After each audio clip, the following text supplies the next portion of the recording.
బాధ్యత మరిచిన ప్రభుత్వానికి బాధ్యత గుర్తు చేయడానికి, బాధ్యత మరిచి ఇవాళ రాజకీయం చేస్తున్న ప్రభుత్వానికి ఇప్పుడే పోచారం శ్రీనివాసరెడ్డి గారు చెప్పినట్టు రైతు ప్రయోజనాలు కాదు రాజకీయ ప్రయోజనాలే ముఖ్యమన్నట్టుగా ఇవాళ దుష్ట రాజకీయం చేస్తున్న ప్రభుత్వానికి బుద్ధి చెప్పడానికి, ప్రజలకు మళ్ళొక్కసారి కాళేశ్వరం యొక్క గొప్పతనాన్ని వివరించడానికి, పంటలు ఎండిపోకుండా చూసుకోవడానికి, గొంతులు ఎండిపోకుండా మంచినీళ్లకు కూడా గోస రాకుండా ఎండాకాలంలో చూసుకోవడానికే ఇవాళ మా పర్యటన. మేడిగడ్డ అనేది ఇప్పుడే పోచారం గారు చాలా స్పష్టంగా చెప్పారు. కాళేశ్వరం ప్రాజెక్టులో 3 బరాజులు, 15 రిజర్వాయర్లు, 21 పంపింగ్ స్టేషన్లు, దాదాపు 1500-1600 కిలోమీటర్ల ప్రవాహ కాలువలు, 270 కిలోమీటర్ల సొరంగ మార్గం, ఇదంతా కలిపితే కాళేశ్వరం.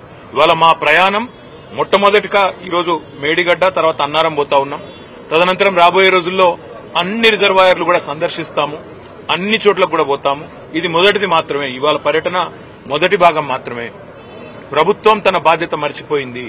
ఇవాళ వర్షాకాలం లోపల రిపేర్లు చేసి అక్కడేమన్నా సమస్య ఉంటే, సాంకేతిక సమస్య ఉంటే దాన్ని నివారించి రైతులకు నీళ్లు ఇవ్వాల్సిన ప్రభుత్వం బాధ్యత మరిచి మళ్ళొక్కసారి తెలంగాణను ఎడారిగా చేసే ప్రయత్నం ఏదైతే చేస్తున్నదో, దశాబ్దాలు తన పరిపాలనతో కాంగ్రెస్ ఎట్లయితే గోసబుచ్చుకున్నదో తెలంగాణను, మళ్ళా అదే ప్రయత్నం ఏదైతే చేస్తున్నదో దాన్ని ప్రజల దృష్టికి, రైతుల దృష్టికి తీసుకురావడానికే మా ప్రయత్నం.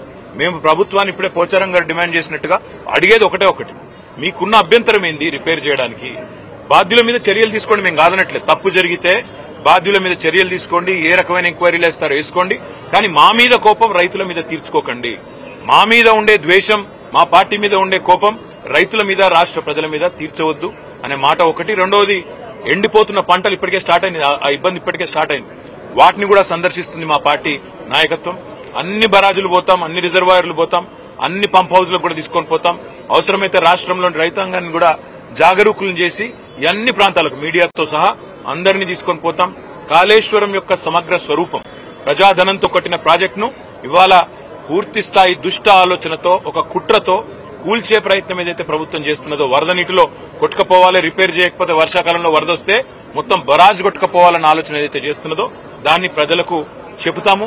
ఇవాళ ఒకవైపేమో పంటలు ఎండుతున్నాయి, ఇంకోవైపేమో కిందికి నీళ్లు సముద్రంలోకి వృధాగా పోతా ఉన్నాయి. అవి చూడడానికి, చూపెట్టడానికి, ప్రజలకు అర్థం చేయించడానికి పోతా ఉన్నాం. మిగతా విషయాలు రానున్న రోజుల్లో, వారం 10 రోజుల్లో రోజు మాట్లాడుకుందాం.